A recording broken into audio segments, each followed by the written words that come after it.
За баярлалаа та бүгдийг бас өнөөдрийн танхимд ирж өөрсдийнхөө өмнө толгомж байгаа асуудлуудыг ярьж байгаа. Үнэхээр хүнд хэцүү байгаа. Би бол зөвхөн маш их цөөхөн тооны төлөөлөл энэ танхимд ирсэн байж шээ. Өнөөдөр бол ерөөсөө зөвхөн энэ нөөтийн хуулийн хэрэгжилтийн асуудал бол жижиг аж ахуйн нэгжийн өмнө толгомж байгаа асуудал биш юм аа. Энэ бол Монголын баялаг бүтээгчдийн 70 мянган аж ахуйн нэгж байгаа шүү дээ. Татврын албатай харьцдаг. Тэр 70 мянган аж ахуйн нэгж чинь сая хүн ажилтаа орлоготой байгаа байхгүй. Өнөөдөр энэ хувийн хвшил чинь манай Монгол улсын дотоодын нийт бүтээгдэхүүний 70% нь өнөөдөр та бүхэн нуруунд дээр үрж бүтээж байгаа. Баялаг бүтээж байгаа. 70%. Монгол улсад үйлдвэрлэж байгаа 100 төгрөгийн 70 төгрөгийн та бүхэн бүтээж байгаа байхгүй. Тийм ээ? Дахиад дээрэс нь сая хүнийг ажилтаа орлоготой байлгаж байгаа. Ажилтаа орлоготой. Өнөөдрийн аж ахуйн нэгжийн өмнө тулгамдсан асуудал бол яаж үүдэ барьчихгүй байх вэ гэж л өдрийн бодол шөнийн зүйд байж байгаа шүү дээ. А дахиад дээрэс нь ингээд нэрмээс болоод ингээд нөөтийн дотроо хэрэгжилт гэдгээр түрүүн хэллээ шүү дээ. Эдийн засгийн зууд болчлоо гэж. Эдийн засаг. Нөгөө талаасаа бол манайх ингээд юм чөтгөрийн тойрогт орцсон байхгүй. Худалдаа эрхлэгчд маань. Одоо нөгөө нэг бараа бүтээгдэхүүнээ авдаг хүмүүс ч дандаа зээлээр авдаг. Тийм биз дээ. Одоо жижиг аж ахуйн нэгжүүд чинь танараас дандаа зээлээр авсан.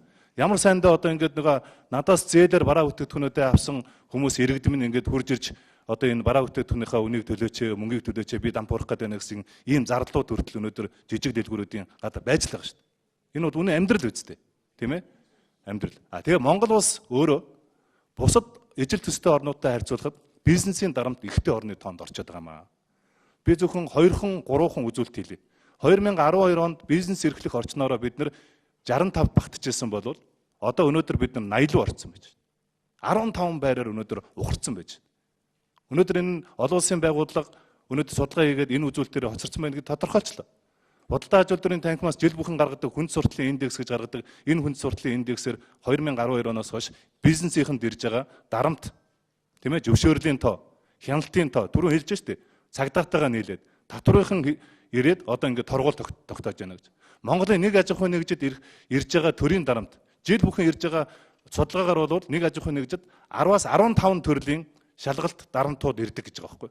Тэр мэрэгжлийн хяналтаас нь, хорио цээрээс нь, ариун цэврээс нь, гайлээс нь, татвараас нь дандаа давхцсан шалгалтууд ирээд байдаг. Тусгай зөвшөөрлийг өгчөө дараа нь жил бүхэн тэрийг сунгадаг. Тийм ээ? Тэгээд дандаа ирээд дарамтлчаад.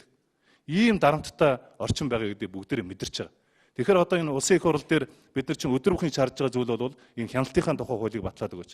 Энэ зөвшөөрлийнхаа тухай хуулийг батлаад өгөөч. Энэ аж ахуйн нэгжүүдийнхаа бизнесийн орчныг яах нэг айтайхан болгоод өгөөч л гэж бид нар өдөр бүхэн хэлж байгаа.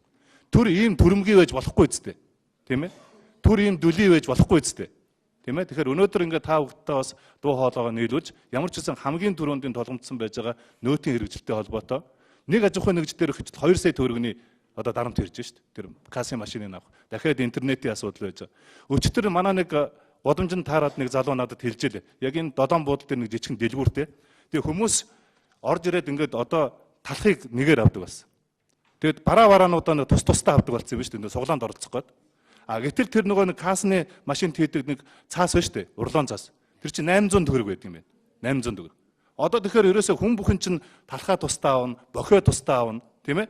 Ингээд нөгөө баахан суглаанд оролцох гээд ингээд тэгэхэд 800 төгрөгөөр одоо баг 2 3 хүн үйлчлэх ийм цаас гарч ирж байгаа байхгүй. Тэр чинь эргээл нөгөө бизнес эрхлэгчтэй та бүхэн дарамт болчиход байгаа маа. Энийг бид нар бүгдээр ойлгож байгаа, мэдэрч байгаа. Тийм учраас бол энэ цаг алдалгүйгээр энэ хуулийн хэрэгжилттэй холбоотой асуудал дээр бид нар анхаарлаа хандуулах ийм цаг нь болсон гэдгийг хэлхийг хүсэж байна. За.